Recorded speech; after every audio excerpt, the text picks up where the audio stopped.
Bismillahirrahmanirrahim. Assalamualaikum warahmatullahi wabarakatuh.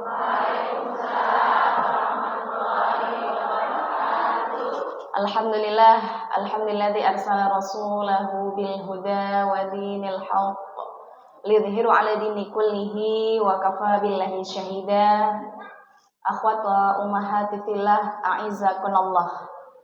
Mudah-mudahan yang hadir diberikan rasa bahagia. Mudah-mudahan seluruh jamaah yang hadir diberikan kesempurnaan nikmat sehat. Mudah-mudahan seluruh jamaah yang hadir Allah kabulkan semua harapan dan doa-doanya. Dan mudah-mudahan juga Allah tambahkan kepada kita ilmu yang bermanfaat dan dijadikan hati yang selalu bersyukur. Amin, amin ya rabbal alamin. Mari kita sama tentunya memuji Allah dengan kalimat pujian Alhamdulillahi rabbil alamin.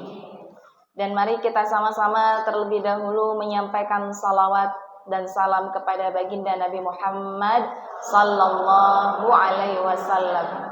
Kita sampaikan pula salam untuk Nabi kita. Assalamu alayka ya Rasulullah. Assalamu alayka ya Habiballah. Dan insya Allah mudah-mudahan kalimat yang kita ucapkan salawat dan salam memberatkan timbangan-timbangan kebaikan kita, mengundang datangnya syafaat dari sisi Nabi Muhammad sallallahu alaihi wasallam. Ibu-ibu semua yang saya cintai karena Allah, mari kita pula doakan untuk Ketua DKM Masjid Al-Huda, Al-Ustadz Ahmad Kosasi beserta keluarga, dan Ketua RW yang sudah hadir bersama kita, Ibu Tanjung Palupi, Ibu Tunjung Palupi. Dan kemudian Ketua Majelis Ta'lim Al-Huda, Ibu Yusmaniar, serta pimpinan Salimah PC Babelan Bekasi, ada Ustazah Nuryanti dan Ustazah Nurjannah. Kita sama-sama angkat kedua belah tangan kita doakan untuk para guru kita, para orang tua kita, dan insya Allah para tokoh masyarakat kita. Insya Allah doa yang kita panjatkan untuk beliau-beliau menghadirkan keberkahan untuk keluarganya, menghadirkan keberkahan untuk ilmunya dan hartanya serta keturunannya, dijadikan rumah tangganya rumah tangga yang sakinah, mawaddah, warahmah. Amin, amin ya rabbal alamin. Kita sama-sama membacakan surah Al-Fatihah. A'udzu billahi minasyaitonir rajim. Bismillahirrahmanirrahim. Alhamdulillahi rabbil alamin. Ar-Rahmanir Rahim. Maliki yaumiddin. Iyyaka na'budu wa iyyaka nasta'in. Ihdinas siratal mustaqim. Siratal ladzina an'amta 'alaihim ghairil maghdubi 'alaihim waladdallin. Amin. Baik, ibu-ibu semua yang saya cintai karena Allah, yang hari ini tampak dari depan semuanya cantik jelita. Walaupun mungkin ada yang sudah lolita. Sekarang muncul komunitas namanya Jelita Lolita. Jelang 50 tahun dan lompat 50 tahun. Ini bahasa aslinya itu lansia. Tapi mengingat ya, lansianya generasi Z, generasi Alpha, maka Dikenalah dengan yang lebih modern, komunitas Jelita Lolita. Kalau tahun 90-an dibilang cantik jelitanya istriku. Ya. Kalau sekarang berarti jelita bukan berarti cantik yang kebangetan. Tapi cantiknya milik usia ya. Dan ibu-ibu semua, di antara perintah para ulama dan asar para ulama ketika berbicara tentang tahaddus bin ni'mah, menceritakan kebaikan. Dalam satu surah Ad-Duha disampaikan, wa amma bi ni'mati rabbika fahaddits. Ya Muhammad, maka sampaikanlah bi ni'mati, atas nikmat rabbika, dari Tuhanmu, fahaddits, maka ceritakanlah.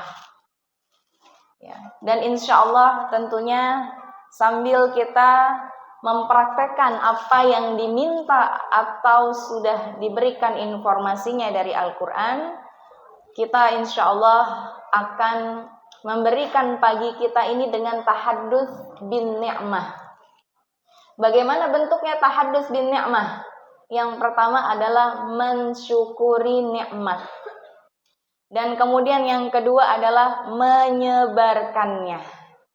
Serta yang ketiga adalah menurut Abu Su'ud disempurnakan menampakkan nikmat yang dihadirkan serta memberitahukan kepada orang lain. Ya Bu, itu 3 praktik dalam tahaddus bin ni'mah. Yang pertama apa Ibu? Mensyukuri nikmat. Ya. Kemudian yang kedua, menceritakannya. Yang ketiga, menampakkan nikmat yang dihadirkan terus, dan juga menyebarkan informasi nikmat tersebut ke orang lain. Maka ibu semua, kita akan simulasi bagaimana kita mengikuti perintah Al-Quran untuk tahaddus bin ni'mah. Ya. Ibu-ibu semua yang saya cintai karena Allah, di antara bentuk tahaddus bin ni'mah adalah yang pertama memuji. Memujinya dengan tentunya rasa terima kasih. Kemudian yang kedua, bentuk dari tahaddus bin ni'mah adalah ketika kita sudah mampu menceritakannya kepada orang di sekitar kita. Maka ibu-ibu semua, tampakkan wajah kalau kita itu diliputi banyak nikmat. Tampakkan wajah bahagia, wajah yang bersyukur karena Allah sudah sempurnakan nikmatnya. Kalau bahagia itu milik orang kaya, kalau bahagia itu milik orang berpangkat, maka betapa sedihnya orang-orang yang tidak berpunya. Maka sedihlah orang-orang yang tidak memiliki pangkat di hadapan manusia. Tetapi setiap kita itu sudah Allah sempurnakan bentuk nikmatnya. Maka ibu-ibu semua, di antara cara kita bersyukur kepada Allah adalah tampakkan wajah tahaddus bin ni'mah. Ya, bagaimana wajah tahaddus bin ni'mah? Sumringah. Jalannya orang yang tahaddus bin ni'mah, jalannya yakin. Karena Allah sudah menjamin rezekinya tidak akan tertukar dan takarannya pasti sesuai kebutuhan. Maka jalannya orang yang tahu berterima kasih kepada Allah, dia akan menyebarkan salam, menyebarkan senyum. Dan insya Allah mudah-mudahan salah satunya kita. Jadi kalau sampai ada temannya yang sebelah kelihatan udah mulai merengut, wajahnya udah mulai ditekuk, ya, keriputnya udah mulai banyak tuh, ya, maka kita sama-sama memberikan kekuatan untuk saudari kita. Ayo kita bersyukur kepada Allah, ya. Karena apa Ibu? Wajah kita itu serumnya luar biasa. Serumnya adalah air wudhu. Serumnya adalah membaca surah Al-Kahfi. Serumnya adalah membaca Al-Quran. Maka sudah sepantasnya orang yang dekat dengan Allah, dekat dengan Al-Quran, wajahnya tampak tahaddus bin ni'mah. Ya, setuju semuanya? Setuju semuanya? Coba senyumnya mana? Masya Allah. Ya, gitu ya. Oke. Jadi jangan sampai masuk kajian wajahnya tegang semua. Ya. Maka ibu-ibu semua yang saya cintai karena Allah, kita akan sama-sama berharap kepada Allah kalau sudah tahaddus bin ni'mah, selanjutnya adalah dibukakan ilmu untuk kita semua. Ya, sesuai yang akan kita bahas adalah temanya al-iman. Ya, kita sudah sampai kitab tauhid di bagian babnya al-iman. Ya. Yang pertama adalah kita akan kupas tentang ta'rifuhu atau makna dari al-iman. Makna al-iman yang pertama adalah lughatan. Lughatan itu secara bahasa. Artinya at-tasdiqu. Apa Ibu semua? Baca bersama-sama. At-tasdiqu. Sekali lagi bersama-sama. Lughatan at-tasdiqu. Ma makna al-iman? Apa artinya iman? Apa Bu? At-tasdiqu, membenarkan. Maka tidak disebut seseorang dia beriman kepada Allah kecuali dia membenarkan apapun yang datang dan dikabarkan oleh Tuhannya. Tidak dikatakan beriman ketika dia tidak membenarkan semua kebaikan akan kembali kepada pelakunya. Tidak dikatakan seseorang itu beriman kecuali dia mempercayai baik itu semua ketentuan Allah, yang baik ataupun yang buruk. Ya. Kemudian yang berikutnya syara'an at-tasdiqu. Ikuti saya, at-tasdiqu bil janani wal iqraru bil lisani wal amalu bil arkani. At-tasdiqu bil janani. At-tasdiqu bil janani. At-tasdiqu bil janani. Ma makna iman istilahan? At-tasdiqu bil janani. Jama'atan bersama-sama. At-tasdiqu bil janani. Masya Allah. Sudah pada hafal? Lanjut. Wal iqraru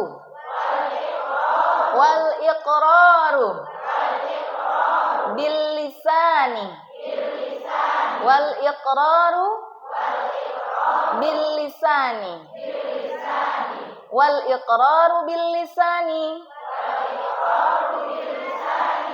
Ya, yang kedua makna iman wal min awal dari pertama.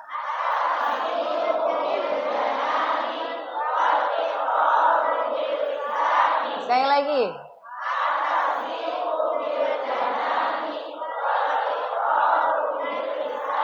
Satu kali lagi.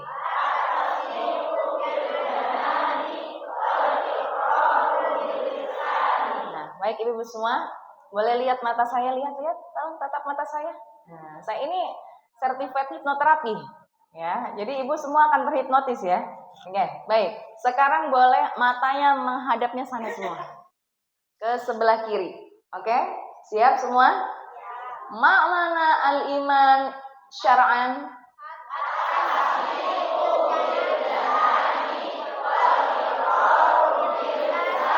Sekali lagi.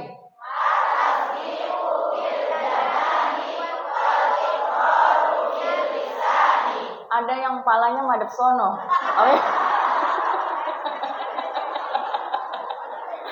Emang ibu-ibu Masya Allah pinter.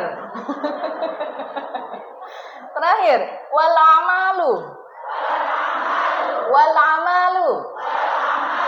bil arkani wal amalu bil arkani wal amalu bil arkani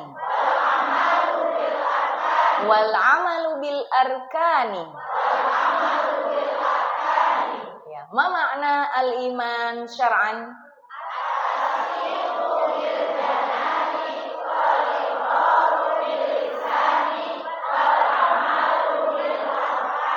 Sekali lagi.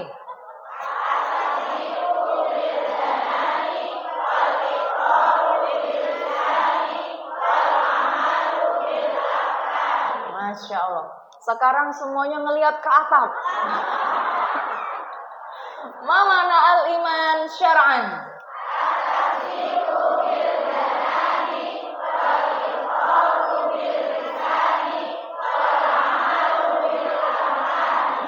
Saya kira kalau udah ngelihatnya ke atas nggak bisa nyontek. Ternyata bisa. Ya, bernyanyi jama'atan. Sekali lagi, ma makna al-imanu syar'an?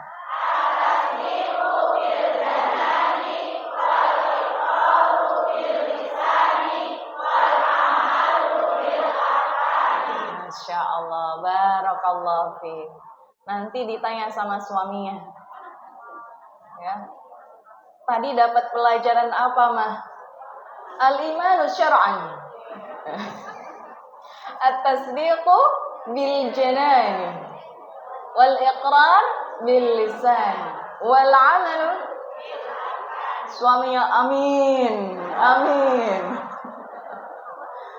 Yang pertama adalah at-tasdiq bil janan, membenarkan dengan hati. Al-janan itu sebetulnya makna harfiahnya bukan hati. Tapi asal katanya adalah al-jinnu, sesuatu yang tidak terlihat. Ya, makanya jin itu tidak terlihat oleh kasat mata. Al-janan jamaknya. Ya, kalau sudah ada kata jim dan nun berarti sesuatu yang nggak bisa kelihatan dengan mata secara langsung. Maka ibu-ibu semua membenarkan di dalam hatinya, di mana hatinya itu tidak ada yang bisa melihat. Ya. Tersimpan di dalam, jauh di dalam lubuk hatinya, tetapi dia membenarkan semua yang datang dari Allah, semua yang disampaikan oleh nabinya. Ya, jadi kalau ditanya dengan adanya kesulitan yang kita temui, ya, suami ibu tanya sama ibu, "Pak, kita bisa nggak ya nyekolahin anak setinggi-tingginya?" Ya. Maka istri yang yakin Allah itu akan memberikan rezeki, maka istri yang salihah akan menjawab apa, Bu? Insya Allah. Allahu qadir. Allah yang menakdirkan. Ya, tidak ada keraguan di matanya karena di dalam hatinya, jauh di dalam lubuk hatinya yakin dengan sesuatu yang tidak mampu dia lihat. Nah, itu namanya at-tasdiq bil janan. Kemudian wal iqrar bil lisan. Ya. Diucapkan dengan lisan. Dan yang terakhir adalah al-amal bil arkan. Dibuktikan dengan perbuatan. Maka ibu-ibu semua ini adalah makna al-iman. Berarti tiga ini tidak boleh terpisah. Baik itu yang tidak terlihat, tasdiq bil janan, hatinya membenarkan, lisannya mengucapkan hal yang sama dengan hatinya. Dan kemudian anggota tubuhnya juga sama membenarkan apa yang di dalam hati dan diucapkan dengan lisan. Kalau tiga-tiganya sama, tiga-tiganya kompak, maka ini disebut dengan al-iman. Oke? Baik, kemudian ibu-ibu semua yang saya cintai karena Allah, kita akan lihat muqtadiyat al-iman, yaitu adalah tuntutan dari ketika kita mengatakan iman kepada Allah, ya. Yang pertama adalah mahabbatullah wa rasulih. Ma makna mahabbatullah? Mencintai Allah dan Rasul. Maka ibu-ibu semua yang saya cintai karena Allah, meletakkan kecintaan kita kepada Allah dan Rasul itu ditempatkan yang paling tinggi. Maka kita tidak lagi memerlukan dan tidak bersandar pada kecintaan manusia. Karena yang namanya kecintaan manusia itu setempat. Betul nggak, Bu? Ya. Ibu semua kalau sudah berada di rumah, ketemu suami ibu, saya tanya siapa yang paling ganteng? Ya, suami ibu yang ganteng, betul? Kalau di Masjid Al-Huda ini kedatangan Dude Harlino, saya tanya, gantengan suami ibu atau Dude Harlino? Hah? Jujur, gantengan suami ibu atau Dude Harlino? Ya, hati mengatakan Dude, tapi mulut mengatakan suami. Ya, maka ibu-ibu semua yang saya cintai karena Allah, mahabbatullah, meletakkan kecintaan yang paling utama itu cuma Allah aja. Maka pandangan dari manusia, penilaian dari manusia, keridhaan dari manusia, dukungan dari manusia, dia letakkan jauh di bawah ketimbang kecintaannya kepada Allah. Ya, masalahnya adalah hari ini ketika banyak orang ya terjebak pada perbuatan meletakkan kebahagiaan itu pada lisan orang. Pada hari ini letak kebahagiaan seseorang itu pada jempol orang lain. Posting foto yang diintip berapa yang like, yang diintip berapa yang ngasih love, berapa orang yang komen. Ya, kalau ibu sudah posting, rasanya sedih, nggak ada yang like, nggak ada yang komen. Ya, berarti tidak termasuk ke dalam golongan yang mahabbatullah. Nah, ya, jadi ibu semua, letak kebahagiaan itu bukan di lisan orang, tapi letak kebahagiaannya adalah ketika Allah itu sudah cinta kepadanya, ya. Maka orang yang sudah ya melakukan keimanannya sepenuhnya karena Allah, dia tidak lagi menjadi gagal fokus. Gagal fokusnya kenapa? Karena menganggap kecintaan dari manusia itu jauh dia butuhkan dan jauh dia perlukan. Maka hari ini kita akan memperbaiki diri kita semua. Kalau tidak disukai manusia, maka rasa hati harus biasa-biasa. Kita ulangi lagi. Kalau tidak disukai manusia, ya, baik. Bisikin ke temennya yang sebelah kanan, Bu. Dari jauh aja, dari jauh. Baik, kita ulangi kata-katanya. Sebelah sana, sebelah kiri ya berarti ya. Oke. Kanan apa kiri, Bu? Kanan, sebelah kanan ibu, ya. Yuk, kita bisikin saudarinya, 1, 2, 3. Bisikin bu. Jangan diteriakin, woi. Bisikin. 1, 2, 3. Kalau.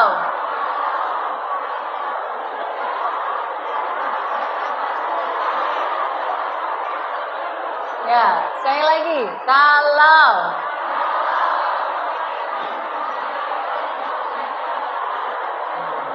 Sekarang balas ke yang sebelahnya, bisikin lagi, Bu. Kalau tidak disukai manusia,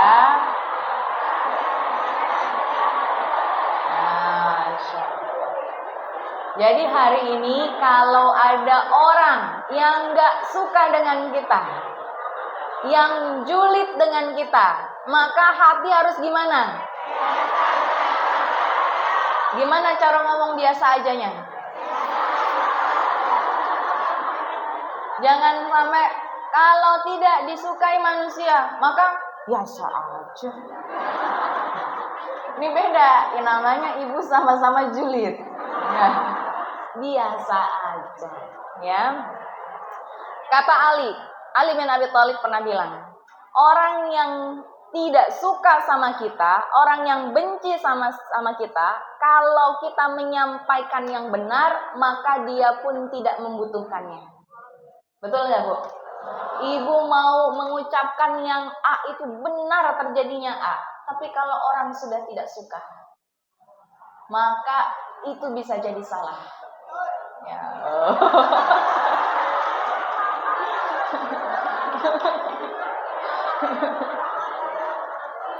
Ya, maka kabar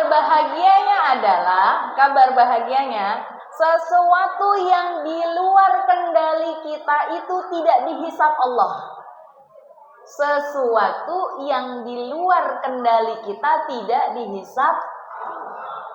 Jadi kalau kita sudah berkata yang benar, kita sudah memenuhi hak saudari atau saudarinya yang lain, tapi masih ada aja orang yang gak suka sama kita, ibu bahagia di sini. Sesuatu yang di luar kendali kita tidak dihisap Allah. Apa yang tidak dihisap Allah? Pikirannya dia, ya, bukan tanggung jawab kita. Perkataan dia yang buruk tentang kita, bukan kita yang diminta hisap, tapi dia yang diminta hisapnya sama Allah. Ya, maka ibu-ibu semua yang saya cintai karena Allah, obatnya adalah meninggikan rasa cinta itu kepada Allah aja. Jadi kalau datang orang yang terlihat secara fisik membenci kita, jangan sedih. Biasa-biasa. Karena yang kita kejar itu cinta Allah. Ya. Nah, ibu-ibu semua yang saya cintai karena Allah, di antaranya adalah ujian kita itu letak ikhlas. Kita sudah ngasih yang terbaik. Kita sudah bicara yang terbaik. Kita sudah berprasangka yang terbaik. Tapi ternyata diresponnya tidak sesuai harapan. Ibu ketemu saudari ibu dari jauh sudah siap-siap wajahnya disetel senyum. Benar nggak, Bu? Udah disetel nih senyum. Pas udah kira-kira 3 meter, 2 meter, 1 meter, dia ngelengos. Jeng-jeng. Ya, Bu. Ya. Terus apa yang akan kita lakukan kalau begitu, Bu?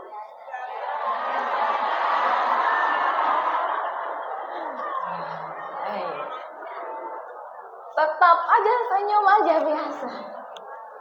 Ditanya sama sebelahnya, ibu senyum ke siapa? Senyum kepada makhluk Allah. Ada pohon di sana. Benar nggak, Bu? Iya, ternyata betul. Ya, tumbuhan itu makhluk Allah. Saya punya tanaman yang sudah hampir mati, daunnya sudah kering. Tiap pagi saya siram, saya bilang Assalamualaikum, makhluk Allah. Ya, ayo hidup, ayo hijau lagi, ayo merekah lagi.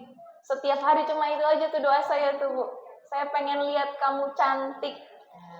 Ternyata Masya Allah, dia lama-lama makin hijau, makin lebat. Ya, jadi setiap makhluk Allah itu mendengar, merespon. Ya, ini banyak yang mengatakan seperti itu juga. Ternyata tanaman digeser tempat aja dia kadang ngambek. Ya, benar nggak, Bu? Tahu-tahu daunnya kering. Ya, memang betul. Ini makhluk Allah. Nah, ya. Maka kalau kita sudah ngasih yang terbaik, ingat lagu Kasih Ibu. Harap memberi, hanya memberi.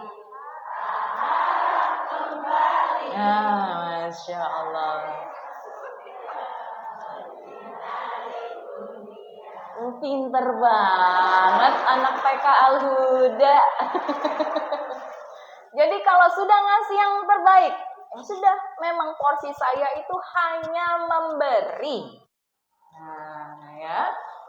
Kemudian ibu-ibu semua, kalau kita lihat bagaimana cara mengobati hati kita yang paling tidak sempat sakit. Kalau kita sudah ngasih yang terbaik, tapi ternyata balasannya tidak sesuai yang kita harapkan. Hari ini, orang tua yang mengharapkan anaknya mengikuti keinginannya, pasti orang tua itu banyak sedihnya. Benar nggak, Bu? Ibu sangka anak kalau sudah kecil diurusin, nanti gede bantuin kita. Ya, Bu? Ternyata ujung-ujungnya gimana, Bu? Masih masak sendiri, masih nyuci sendiri, masih ngangkat jemuran sendiri, padahal gadis di rumah ada 3 biji. Ya enggak, Bu? Ya, Masya Allah. Maka ibu yang saya cintai karena Allah, kata para ulama, ternyata latihannya adalah dengan memperbanyak amalan rahasia. Kalau kita mau dicintai Allah dan mau diobati hatinya dari sakitnya terhadap manusia, karena manusia tidak kunjung ridho, tidak kunjung suka sama kita, maka apa yang dilakukan? Perbanyak amalan rahasia. Tidak semua amalan itu harus ditunjukkan, dan tidak semua amalan itu harus disembunyikan. Itu betul. Dari mana kita tahu Abu Bakar jumlah sodakohnya 100% dari penghasilannya? Karena Abu Bakar sodakohnya terang-terangan. Dari mana kita tahu kalau Umar bin Khattab sodakohnya setengah dari penghasilannya? Karena Umar bin Khattab menunjukkan jumlah sodakoh di hadapan saudaranya yang lain. Dan itu tidak masalah.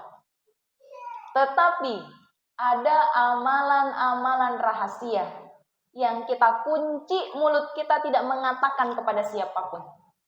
Yang kita kunci ingatan kita supaya kita melupakan amal itu. Biar Allah saja yang mengingat amal itu. Masalahnya kadangkala di situ masih diuji. Niatnya rahasia, tapi mulutnya nggak bisa jaga rahasia. Tahu nggak, Bu? Itu di Al-Huda tuh dulu ada yang nyumbang AC sampai 4. Tulisannya hamba Allah.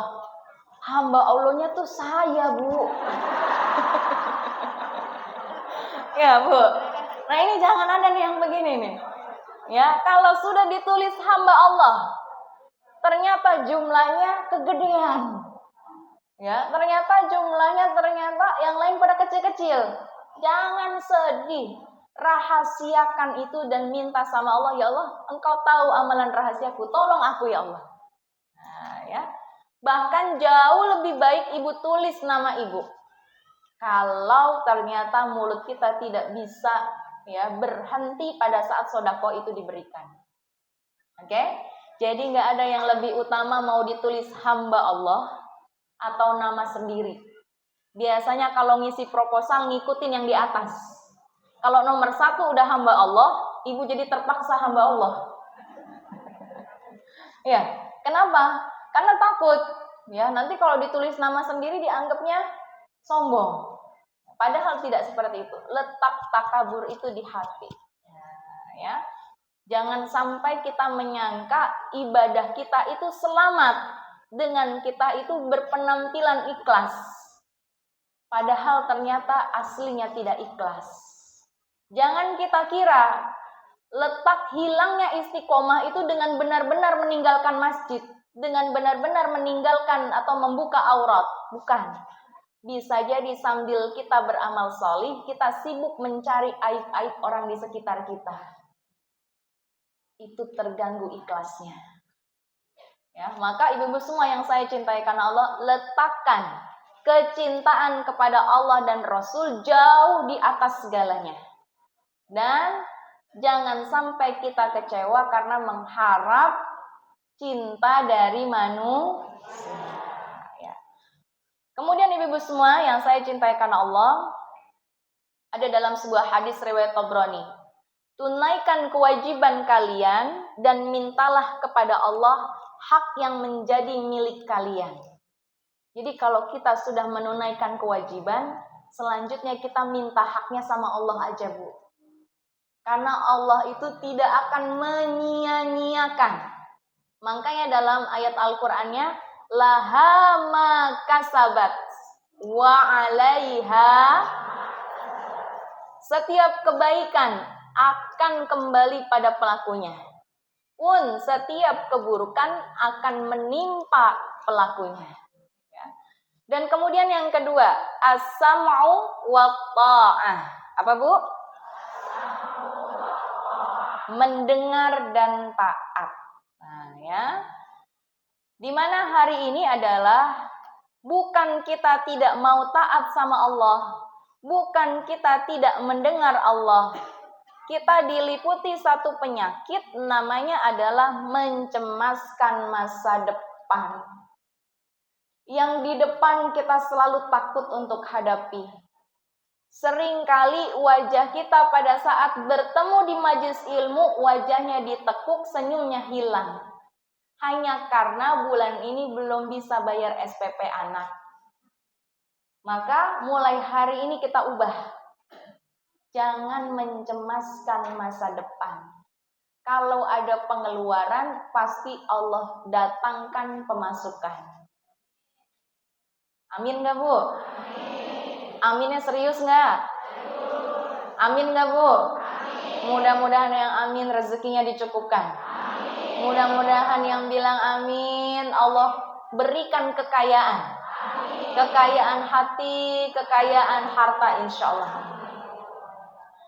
Jadi kalau kita mencemaskan masa depan, maka yang muncul adalah orang-orang yang pesimis. Dari lisannya akan selalu bilang, saya bisa nggak ya? Saya khawatir nggak bisa. Saya kayaknya nggak bisa. Saya bukan orang yang bisa. Jadi di hadapan dia tuh selalu semuanya sulit. Tapi kalau orang yang yakin dengan masa depan, yakin dengan pertolongan Allah, maka biasanya dari ucapannya kelihatan. Insya Allah, saya upayakan. Insya Allah, saya ikhtiarkan. Oke? Jadi kalau sudah muncul kekhawatiran kepada masa depan, kita bilangnya apa, Bu? Makanya bilang la haula wala quwwata illa billah. Kata para ulama, cemas terhadap dunia itu tanda hatinya redup. Jadi kalau kita kebanyakan cemas sama dunia, hati kita itu redup. Ya. Tapi orang yang banyak kecemasannya kepada akhirat, maka itulah tanda hatinya diberikan cahaya. Itu cirinya terlihat sekali. Orang yang cemas pada dunia, tandanya hatinya gelap atau redup. Yang kedua, kalau cemasnya pada akhirat, tandanya hatinya diliputi cahaya. Ya, jadi kalau kecemasan Majelis Taklim Al-Huda dan semua jamaah salimah yang hadir hari ini adalah cemasnya harus mikirin akhirat. Jadi ketemu, Bu, kok wajahnya murung banget, Bu, hari ini, Bu? Iya, saya belum baca 1 juz. Ya, Bu, saya boleh nggak, Bu, curhat, Bu? Boleh nggak saya telepon Ibu? Boleh. Ya, teleponlah saya, diangkat telepon. Bu, saya maaf ya, Bu, minta izin waktunya sebentar. Iya, nggak apa-apa. Ada masalah apa, Bu? Saya tuh lagi sedih, Bu. Saya tuh lagi cemas. Kenapa cemasnya? Tadi malam saya nggak sholat qiyamul lail, Bu. Ada nggak yang begitu, Bu?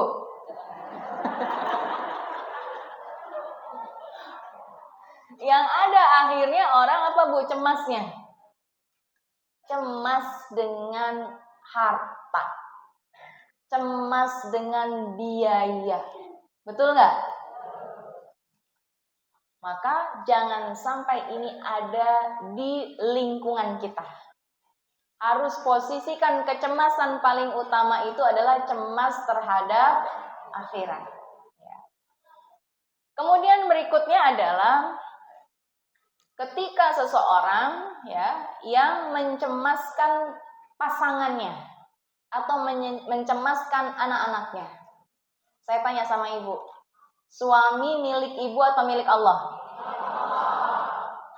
Anak milik ibu atau milik Allah? Sekali lagi, suami milik ibu atau milik Allah? Anak milik ibu atau milik Allah? Kalau kepada yang punya, wajar nggak kalau barang itu kita titipkan atau kita berikan kepada Allah? Wajar? Maka jangan sampai kita itu menganggap suami itu milik kita, anak itu milik kita. Yang akhirnya ibu harus menjaga suami ibu 24 jam. Ya Bu, HP-nya dibuat setiap malam, mana Pak? Lihat HP. Pegel nggak kira-kira istrinya begini? Karena istrinya kebanyakan nonton Jangan Salahkan Aku.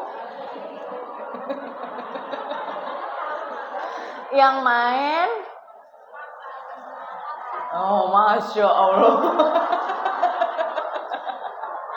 Ya, karena tontonannya ipar adalah maut apa mau?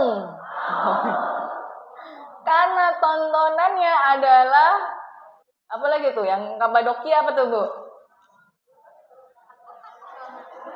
Hah?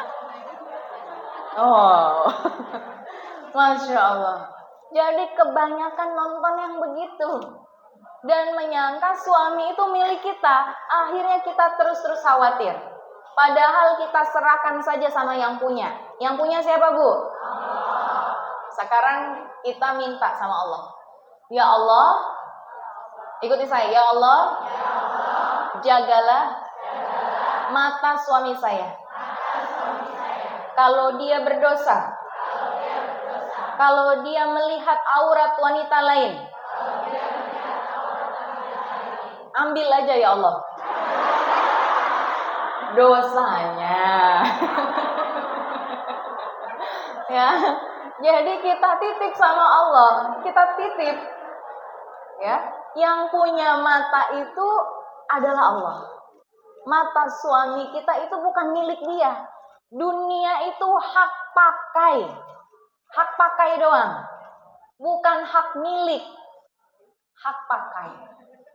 Maka orang yang yakin semua yang di sampingnya, yang dia rasakan, yang dia nikmati itu milik Allah, maka dia sudah tenang menitipkannya kepada Allah saja. Yang bikin kita pusing mikirin anak adalah karena kita menganggap anak itu harus dijaga oleh kita. Betul nggak Bu? Makanya kita doa, ya Allah jagalah anak saya ya Allah. Sebaik-baik penjagaan, udah itu aja. Karena ibu nyekolahin sudah, ngedidik udah, ngajakin ibadah udah. Betul nggak Bu? Tapi kok yang masih senengnya drakor, kayak saya. Kok masih senengnya K-popers, kok masih senengnya yang begitu-begitu, ya Allah. Kita titipkan, ya Allah, kami minta berikan hidayah untuk anak-anak kami. Makanya salah satu doa yang sering Rasul panjatkan, Allahumma inni as'aluka al-huda wa tuqa wal afaf wal ghina. Itu doa yang sering Rasul panjatkan. Ya Allah, ini as'aluka, sesungguhnya aku ini minta ya Allah, al-huda, hidayah, petunjuk darimu ya Allah. At-tuqa, ketakwaan ya Allah. Kalau bukan karena Engkau, aku gak bisa bersujud. Kalau bukan karena Engkau, aku gak bisa masuk masjid ini ya Allah. Pasti suamiku menghalangiku, pasti anak-anakku menghalangiku. Tapi Engkau berikan aku petunjuk, berikan aku takwa sampai aku bisa nyampe tempat ini ya Allah. Kemudian Allahumma inni as'aluka al-afaf. Al-afaf itu rasa malu, harga diri. Supaya kita malu kalau sudah masuk tempat itu, tempat orang-orang yang jauh dari Allah. Langsung hati kita tuh malu. Kemudian yang terakhir adalah al-ghina, dikasih minta kekayaan. Kekayaan yang paling mahal itu kaya hati. Karena yang namanya kaya harta itu bukan berarti cukup. Sekali lagi, kaya harta bukan berarti miskin, itu bukan berarti kurang. Coba ibu tanya sama orang yang penghasilannya sebulan 100 juta. Pasti dia bilangnya pengennya 600. Ya nggak Bu? Saya tanya, ibu pengen nggak penghasilannya 100? Kayaknya nggak pengen dah. Ibu pengen nggak penghasilannya 100 juta? Kok pengennya dikit banget? Ini antara mimpi dan realita. Bener ya Bu? Iya. Sampai kita mau minta dikasih rezeki 100 juta aja kayak mulut angka apa enggak bisa Pak, enggak. Kan gitu. Saya tanya, ibu mau dikasih kekayaan sebulan 100 juta enggak? Ini biar suaminya mengaminkan Bu, mau enggak? Oh, begitu dong orang mau mah. Mau tapi malu. Ya. Orang miskin itu bukan berarti kurang. Saya tinggal itu sekitar daerah Marrakas. Itu yang jualan banyak yang luar biasa. Saya setiap hari itu bertemu banyak jenis orang. Dari yang jualannya emas, bener yang jualan emas Bu. Ya, ada yang punya toko emas di sekitar Marrakas, ada. Ya, saya tahu pemiliknya, ya Masya Allah, luar biasa orangnya solid. Ya, kemudian ada yang jualannya kerupuk, ada. Yang jualannya cireng, ada. Jadi yang jualan emas sama yang jualan cireng, saya tanya, mana yang lebih bahagia?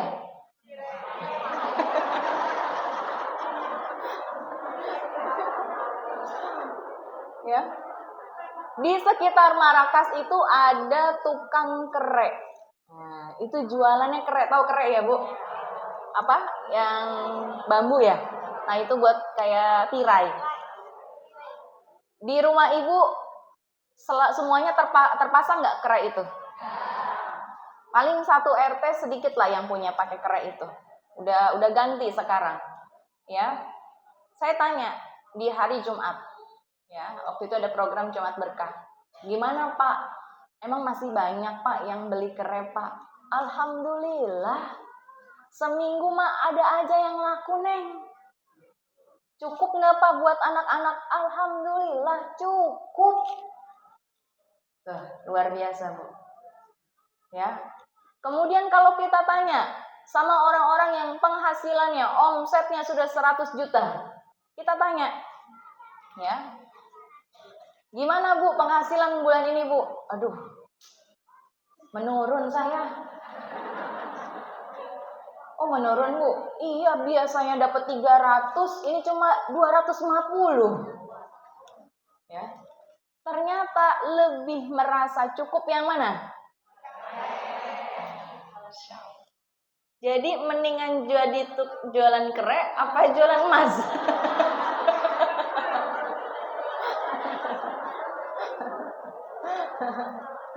Ya.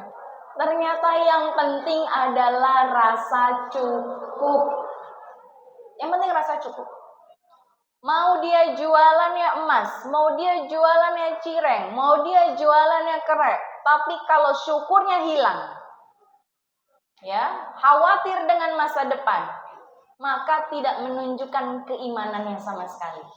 Nah, ya. Dan kemudian berikutnya adalah yang termasuk muqtadayat al-iman, adamu al-hiratu fil himrah fi amri. Sekali lagi, adamul hirati fil himrah fi amri. Tanpa memilih-milih apa yang Allah perintahkan, ya. Baik ibu-ibu semua, karir ba'di, ikuti setelah saya. Adamul hirati adamul hayrati fi amrihi. Artinya adalah tanpa memilih-milih apa yang Allah perintah. Ya. Maka konsep al-iman dalam hal ini kita sudah tahu. Yang utama itu adalah perintah Allah. Tapi sayangnya ketika keimanan kita rendah, maka akhirnya kita menjadi hamba yang tidak bersyukur karena takut dengan masa ini atau hari ini. Yang tadi yang sebelumnya takutnya sama masa depan. Yang ini ya, yang pembahasan kali ini adalah takutnya dengan masa kini atau yang sedang terjadi. Kita itu akhirnya banyak diliputi rasa takut. Ya. Menjadi seorang ibu takut. Belajar Quran takut. Ya. Belajar hadis takut. Datang ke majelis taklim Al-Falah, Al-Huda, ada pelajaran baru, kajian tafsir. Jamaah tanya, nanti disuruh ngapalin enggak? Betul enggak, Bu? Kalau ustazahnya udah bilang, ibu-ibu, saya kasih PR, hafalkan hadis riwayat Muslim nomor 1 doang. Besoknya enggak ngaji-ngaji lagi. Kenapa kira-kira, Bu? Karena takut. Nah, ya. Makanya yang kita harapkan adalah kita yakin kalau sudah Allah perintahkan maka ini baik buat kita dan baik buat agama kita. Ya. Sampai ada seorang gadis doa, ya Allah, kalau dia jodohku yang baik, dekatkan ya Allah. Kan doanya gitu ya, Bu. Sebelum ketemu suami doanya gitu nggak, Bu? Tadi doanya gimana? Ya Allah, kalau dia jodoh yang baik, dekatkan ya Allah. Kalau dia jodoh yang tidak baik, maka perbaiki ya Allah. Beda nggak nih? Yang pertama apa maksudnya? Kalau dia jodohnya baik, dekatkan. Kalau dia jodoh tidak baik, perbaiki dia. Tandanya apa, Bu? Ibu udah bucin. Ya, Bu. Oh, udah bucin tuh. Pokoknya maunya dia. Ya. Maka ibu-ibu semua yang saya cintai karena Allah, kita perhatikan. Kalau kita beriman kepada Allah, hal yang terindah adalah yang kita miliki. Apa, Bu? Hal yang terindah adalah dan takdir terindah adalah yang kita jalani. Jadi kalau orang beriman itu semuanya indah. Yang dirasakan hari ini indah, yang diberikan sama Allah hari ini indah. Doa yang dikabulkan dan yang tidak dikabulkan pun itu indah. Makanya ulama salaf itu sampai ngomong, ya Allah, kalau ada doaku yang engkau panjatkan, ya aku senang ya Allah, karena itu pilihanku.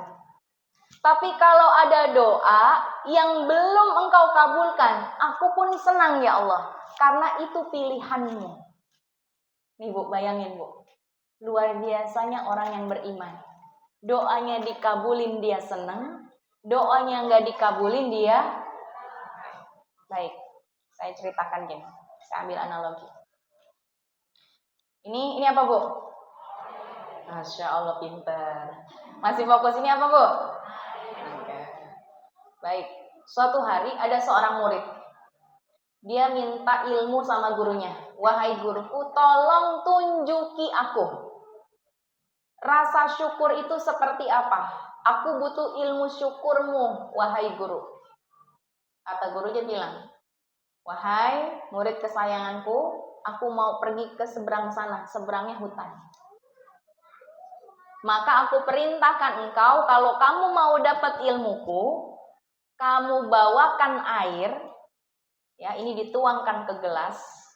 Kemudian silakan antarkan kepadaku di seberang hutan sana, tapi pastikan air itu nggak boleh tumpah sama sekali. Ya Bu, air itu nggak boleh tumpah. Maka kira-kira kalau kita bawa air, ini bukan gelas nih, ini botol. Kalau botol lebih mudah.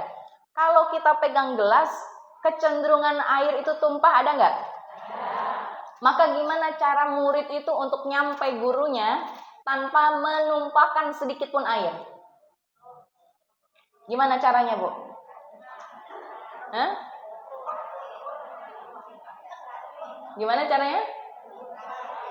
Maka dia akan terus menatap gelas itu, jalannya perlahan nyampe ke gurunya. Oke? Benar-benar sampai memperhatikan gak boleh jatuh, gak boleh tumpah. Susah gak jalan begini? Sudah ketemu gurunya, dipastikan air ini gak ada yang tumpah. Gurunya ngecek. Oh iya betul. Gak ada setetes pun air yang tumpah, kuperhatikan. Kemudian, kamu mau tahu gak ilmu syukurku apa? Akhirnya sama gurunya ditanya, sebutkan pemandangan apa saja yang kamu lihat selama di perjalanan. Ada nggak Bu? Apa tuh? Ternyata dia ngelihat nggak ada kelinci lari, dia ngelihat nggak ada pohon-pohonan rindang, lihat nggak Bu? Apa yang dia lihat? Jadi sebetulnya hidup kita itu tergantung apa yang kita fokuskan. Orang yang memandangnya sulit, susah, gak bisa, gak mudah, saya sudah tua, saya sudah tidak diberikan kecerdasan, maka semuanya akan seperti itu. Dia gak melihat sekelilingnya itu memberi kemudahan. Dia gak melihat tubuhnya disehatkan. Dia gak melihat suaminya dikasih limpahan harta. Nggak lihat ya, karena dia fokusnya apa? Ya. Tadi ini isinya apa nih? Takut, sedih, apa lagi? Merasa nggak bisa, cemas, kecewa, ditaruh di depan matanya. Oke? Maka ibu semua yang saya cintaikan Allah, bisa jadi hidup kita hari ini itu sudah Allah cukupkan. Bedanya kita fokusnya sama yang gak dikabulkan. Ya gak Bu? Sekarang ibu boleh bayangkan wajah suaminya. Sambil merem dulu deh, sambil merem. Udah. Ada yang disuruh ngebayangin wajah suami langsung gini. Saya curiga suaminya kumisan. Ya Bu? Oke, bayangin wajah suaminya Bu.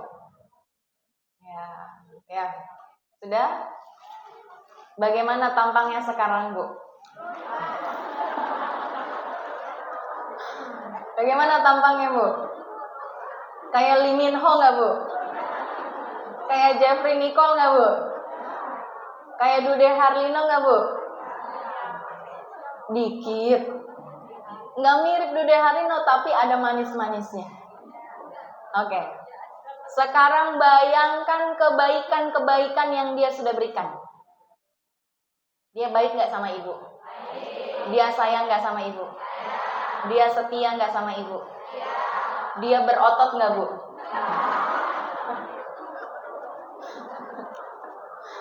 Ya Bu, ada kekurangannya gak ibu lihat? Ada kekurangannya gak? Ternyata ada ya. Ya. Pasti ada ya, suami kita ada kekurangannya ya Bu. Ada pasti. Tapi kenapa ibu sampai hari ini mau setia dengan pasangan ibu? Udah nasib.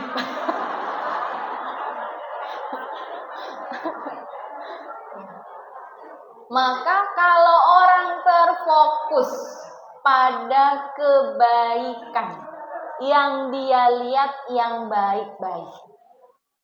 Kalau orang terfokusnya pada kesusahan, maka yang dia lihat itu susah semua. Masjid Al-Huda ini terasa dekat bagi yang hatinya terikat mau dapat ilmu. Masjid Al-Huda ini terasa jauh, lebih jauh daripada Kopinako di Bogor. Ya Bu, kenapa Bu? Karena hatinya jauh. Nah, maka tergantung kita itu tergerakannya karena apa. Ya. Baik. Kemudian adalah ar-ridha bi qada'i lillahi wa rasulih. Ar-ridha bi qada'i lillahi wa rasulih. Ridha dengan ketetapannya Allah. Ini diantara bentuk tuntutan iman. Maka ibu-ibu semua perhatikan. Masalah kita itu adalah keridhoannya hilang ketika kita mengingat-ingat masa lalu. Ya enggak, Bu? Kenapa orang susah melupakan kesulitan atau keburukan orang lain? Karena letaknya di masa lalu. Maka hati-hatilah dengan mengingat masa lalu. Kadangkala mendatangkan keimanan kita itu terguncang. Makanya ada lagu judulnya ya. Tuh, masa lalu biarlah jangan dikenang-kenang, jangan diingat-ingat. Kalau dia itu adalah sesuatu yang membuat kita jauh dari bersyukur kepada Allah. Oke? Baik.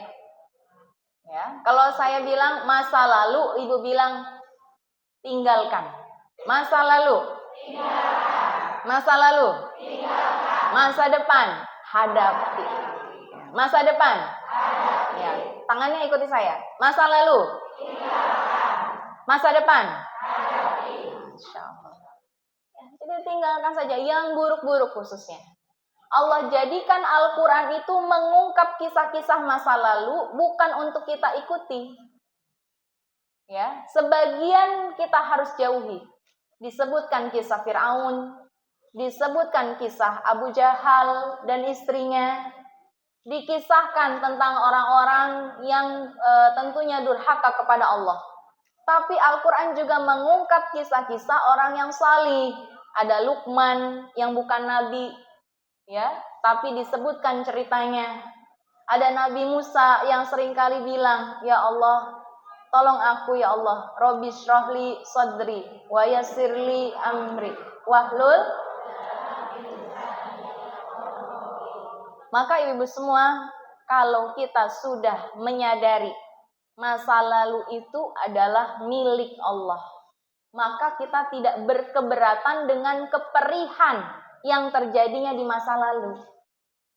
Masalah hari ini adalah semuanya kita mengingat-ingat keperihan masa lalu. Saya gimana mau jadi anak yang taat? Anak orang tua saya dulu tuh pilih kasih. Orang tua saya dulu itu nggak pernah memberikan kasih sayang.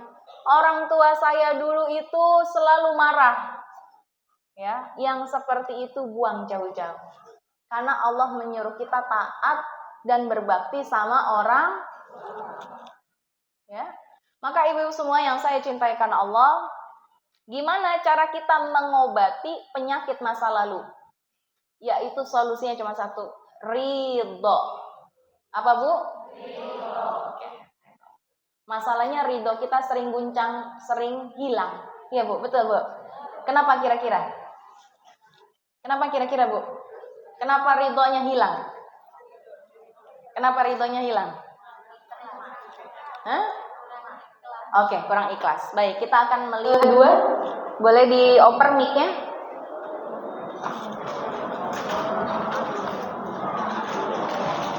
Bismillahirrahmanirrahim. Assalamualaikum warahmatullahi wabarakatuh. Waalaikumsalam warahmatullahi wabarakatuh. Perkenalkan, nama saya Bu Yuni.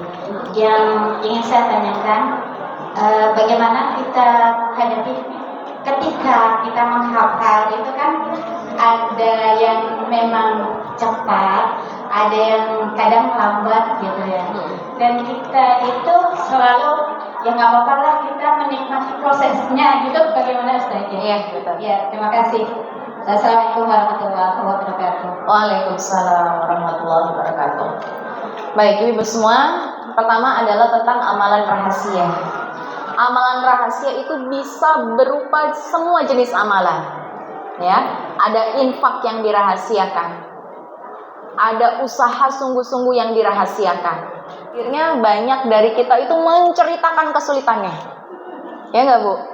Saya susah, saya udah ngapal setiap hari, saya udah coba bolak-balik baca 40 kali, saya sudah siang malam menghafalkan Al-Quran.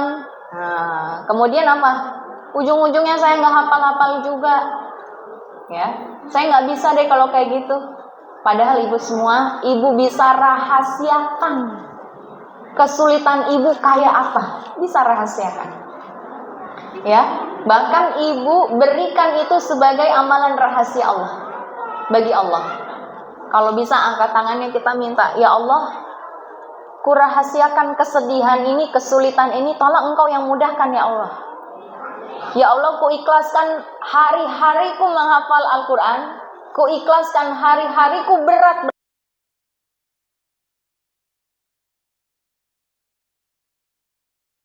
Dikatain gini sama temennya, ibu mah merem juga, melek juga, hafalannya lancar. Ya, ibu mah emang pintar. Amin. Kadang kita kalau lagi ngobrol sama teman, akhirnya adu nasib. Bener nggak Bu? Ibu kayaknya ngapalinnya gampang ya? Kata siapa? Saya tuh sampai nangis-nangis. Kata siapa saya ngapalin gampang? Suami saya sampai bantuin mijitin kepala saya. Temennya lagi bilang, ibu belum seberapa, asam lambung saya naik, gula darah saya tinggi. Ada lagi temennya nyamperin, lagi pada ngobrolin apa sih Bu? Itu loh, susah banget ngapalin juz 26. Ya, saya mah udah senior. Yang kayak gitu mah emang sama saya sampai dirawat. Kirain mau menguatkan. Bener gak Bu? Ternyata mau adu nasib. Jadi ibu, jadikan semua itu amalan rahasia aja. Nggak masalah, apapun bisa diniatkan. Ya Allah, Engkau doang nih yang tahu ya Allah ya. Apa diantaranya lain Bu? Mendoakan orang lain, itu juga sama. Ya, misalnya nih, saya yakin kuliah saya yang selesai itu karena doa-doa teman saya. Saya yakin. Tapi teman saya nggak ngaku-ngaku. Nggak ada tuh setelah saya lulus dibilang, Bu, ibu tuh lulus karena doa saya loh. Nggak ada yang bilang begitu. Tapi saya yakin ini pasti karena doa saudari saya. Ya Bu. Jadi apapun amalan itu bisa dirahasiakan. Tetapi kalau keungkap sama manusia lainnya biasa aja. Jangan sampai pada saat ibu merahasiakan, ya ibu bilang misalnya ke DKM, Pak, kalau AC kurang dingin, saya rencananya mau tambah lagi AC. Kalau bayaran AC-nya ini susah, ya naik harganya, saya aja yang cover. Ibu udah bilang begitu, tapi tolong sembunyikan nama saya. Suatu hari ketua DKM-nya salah, nggak, ya tiba-tiba kelontar. Ini tuh sebetulnya kita dibantu sama bapak ini. Nah, misalnya begitu Bu. Kalau sampai keungkap sama manusia lainnya, biasa aja. Amalan kita nggak jadi hilang. Ya, yang penting sudah kita niatkan. Kemudian berikutnya adalah tentang usaha menghafal. Ya, bagi penghafal Al-Quran, penghafal Al-Hadis, keutamaannya itu adalah proses menghafalnya. Sedangkan pemahaman itu datangnya dari sisi Allah. Makanya doa kita, Rabbi zidni ilma warzuqni fahman. Ya Bu. Perkataan ulama adalah seseorang itu tidak sadar nikmatnya itu sedang dia dapatkan. Kalau orang gak biasa sadar nikmat itu sedang dia dapatkan, orang itu akan kembali sadar pada saat nikmatnya sudah dicabut. Jadi kalau kita sedang dikasih nikmat menghafal, kita gak merasakan itu nikmat, maka ketika itu dicabut, baru ibu bisa merasakan ternyata selama ini saya dikasih nikmat. Jadi nikmat kita bisa jadi menghafal doang, tapi gak lancar. Ya Bu? Karena gak semua orang dikasih nikmat menghafal. Orang yang sakit susah menghafal, tapi kita dikasih sehat. makan masih 3 kali, masih pakai nyemil, dikasih lontong mie masih doyan, ditawarin cireng masih mangap. Nah, ya kan? Tanda sehat nggak? Dikasih nikmat yang menghafal, lancar nggak? Oh, berarti saya nggak dapat nikmat lancar. Maka hujan badai, ya musim panas, musim hujan, kakinya tetap tegak melangkah ke majelis ilmu. Lancar ulang, gak ada masalah. Karena bagi dia nikmat dia menghafal itu sudah nomor 1. Ya, baik. Kemudian Syekh Mutawali ini menitipkan pesan kepada kita. Seseorang yang sibuk bersyukur sampai dia lupa berdoa. Nih Bu, saya ulangi lagi. Seseorang yang sibuk bersyukur sampai dia lupa minta sesuatu, tanpa dia minta Allah berikan. Nih, Masya Allah. Makanya kadangkala saat kita itu sudah sedang capek-capeknya, sholat pengennya doanya yang banyak. Cuma bilang, ya Allah, makasih ya Allah. Ya Allah, makasih. Segala puji hanya untuk-Mu ya Allah. Tidak sanggup aku meminta semua yang aku mau ya Allah. Dah, amin. Kita tutup. Kita nggak minta apapun. Tapi mulut kita sibuk bersyukur aja itu sepanjang waktu. Ya, maka Allah akan memberikannya jauh lebih baik. Ya, nggak akan terlewat Allah. Memberikan orang yang ya bersyukur terus sama Allah. Nah, ya, maka Ibu, puncak nikmat seseorang itu 2. Puncak nikmat. Yang pertama itu bersujud. Nah, puncak nikmat ya. Yang pertama itu bersujud, yang kedua itu bernafas. Ini puncak nikmat. Kebanyakan orang sujud syukur. Apa itu sujud syukur? Kalau dapat nikmat dia baru sujud untuk mensyukuri. Tapi ada keadaan yang kedua, syukur sujud.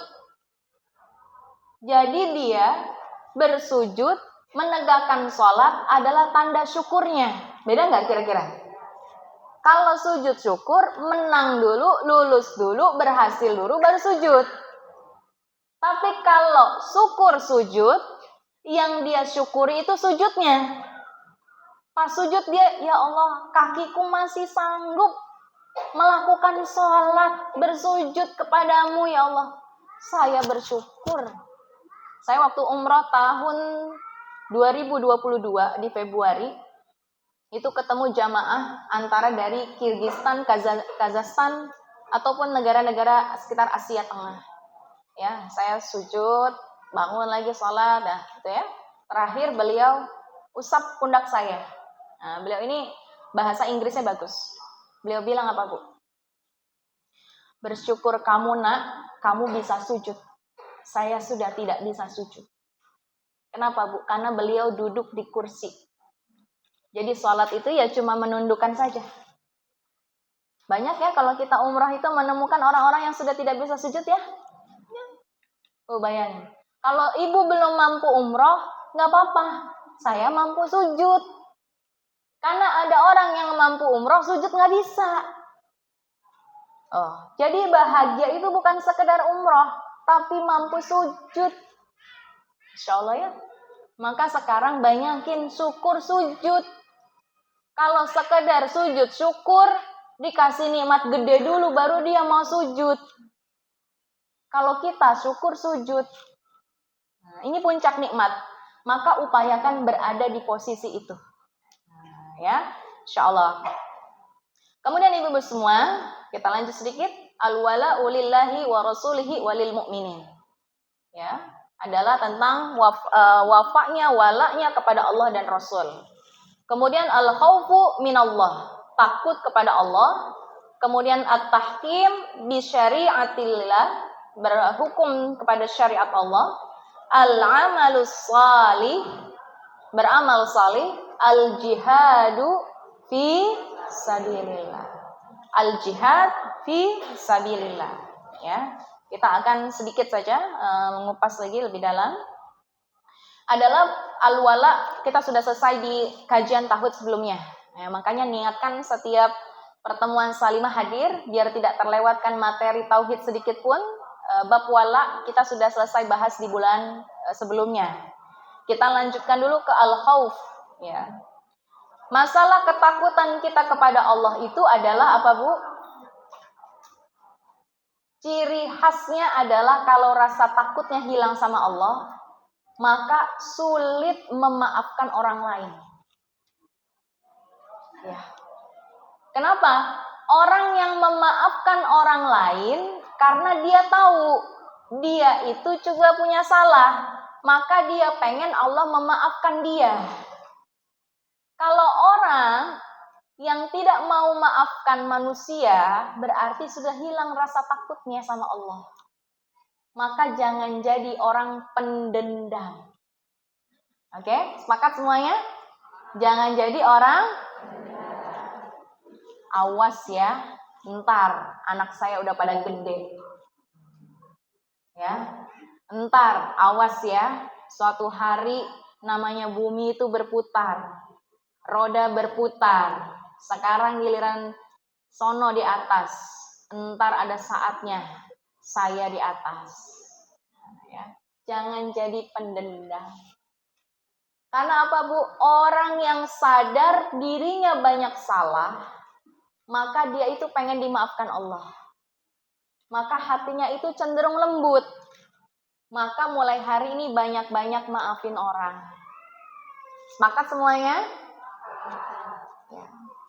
Kalau ada tetangga ibu nggak sengaja, ya nggak sengaja, sampahnya ya salah lempar, ya salah nggak sengaja sama sengaja dikit ya beda lah.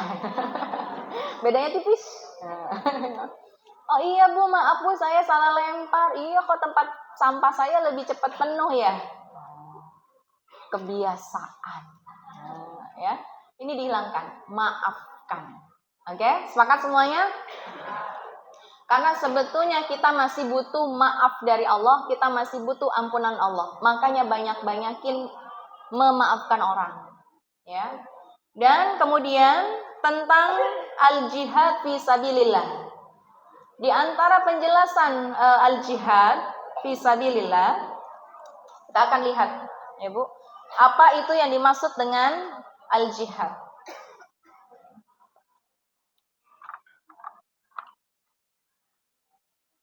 Oke.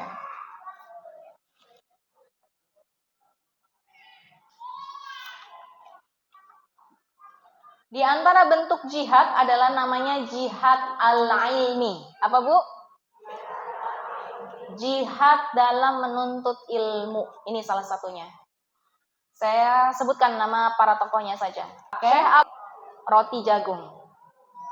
Kemudian Syekh Umar Ar-Rawas dalam perjalanan menuntut ilmunya, jarinya sampai beku karena kedinginan di musim salju. Syekh Abdurrahman Al-Marwazi terpaksa minum air kencingnya sendiri untuk mempertahankan hidupnya karena sudah tidak ada air dan perjalanan yang masih panjang. Kenapa Bu? Karena ternyata para ulama kita itu ngejar barokahnya majlis. Ibu tahu barokahnya majlis itu di mana? Barokah majlis itu di akhir, pada saat kita berdoa. Bahkan bisa jadi lebih penting doanya ketimbang ilmunya. Jadi kalau doa belum dipanjatkan, bersabar-sabarlah. Ya, oke, sabar nggak? Lanjut. Syekh Adam bin Abi bin Iyas, beliau terpaksa makan rumput dan ilalang karena kehabisan bekal makanan. Syekh Muhammad bin Abi Hatim, ya, saking beliau berjalannya lama, kakinya pun sampai bengkak. Jadi ternyata para ulama kita itu semuanya merasakan penderitaan. Ya. Al-Hafiz Muhammad bin Tahir Al-Maqdisi, beliau sampai kencing darah 2 kali pada saat sampai di Baghdad dan pada saat sampai di Mekah. Karena berjalan kaki di atas pasir yang panas tanpa alas kaki. Ya. Dan di pundaknya masih pegang kitab-kitab yang berat. Ini bayangkan, Bu. Orang-orang solih sebelum kita dalam belajar menempuh kesulitan.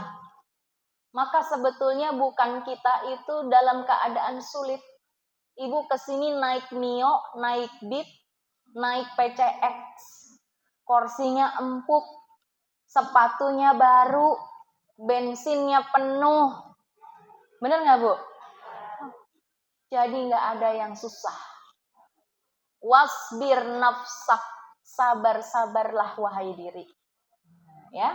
Jadi ulama-ulama di atas kita itu mendapatkan ilmu yang luar biasa, di antaranya adalah karena semuanya membuktikan imannya dengan berjihad. Maka kalau doa belum dipanjatkan, bersabarlah. Oke? Nah, itu di antara pembahasan kita hari ini. Ya, terkait dengan al-amalus shalih, kebiasaan para sahabat kalau setelah bertemu adalah selalu membacakan satu surah ini. Apa surahnya? Surah Al-Asr. Wal 'asr. Innal insana lafi illal ladzina amanu wa tawassaw bil haqqi wa tawassaw bis sabr. Para sahabat Rasul tidak meninggalkan majlis kecuali di antara saudaranya saling membacakan dua surah ini. Satu surah ini. Satu surah apa namanya? Jadi ibu nanti setiap ketemu saudaranya jangan lupa sebelum pisahan baca doa itu bareng.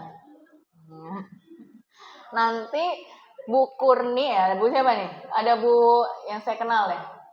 Nah, Bu Sunarsi sama Bu Susan ketemu di pasar. Kita mojok dulu yuk baca Al-Asr.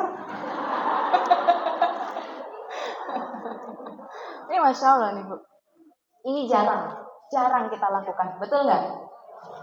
Jadi kalau ketemu saudara, jangan lupa. Setiap ketemu mau pisahan, baca surah. Ini sudah banyak ditinggalkan. Dulu setiap TPA kalau mau pulang bacanya surah Al-Asr. Sekarang cuma doa kafaratul majlis. Bener nggak? Ini udah hilang nih kebiasaan ini. Ya, sebagian masih ada. Sebagian besar TPQ sudah ada tidak kebiasaan ini lagi. Mencukupkan cuma baca doa kafaratul majlis. Nah, nanti di Salimah kita praktekin. Ya, kita baca surat Al-Asr bersama-sama. A'udzu billahi minasy syaithanir rajim. Bismillahirrahmanirrahim. Wal 'asr. Innal insana lafi khusr illa alladzina amanu wa 'amilus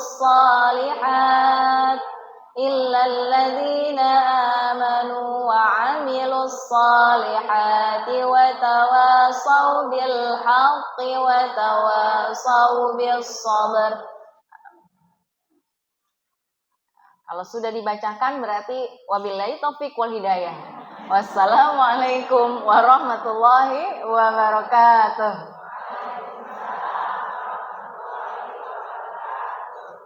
Beneran udahan. Ya. Baik, mau doa dulu? Ya. Baik, kita sama-sama berdoa dulu ya Bu ya.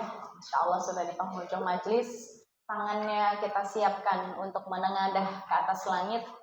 Allah akan mengabulkan doa kita insyaallah secara jamaah di pagi hari ini.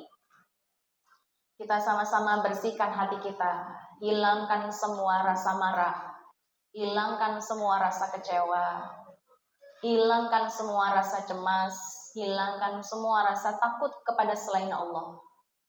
Kita sabarkan diri kita sabarkan jiwa kita. Kita akan membaca terlebih dahulu dalam surah Al-Fatihah.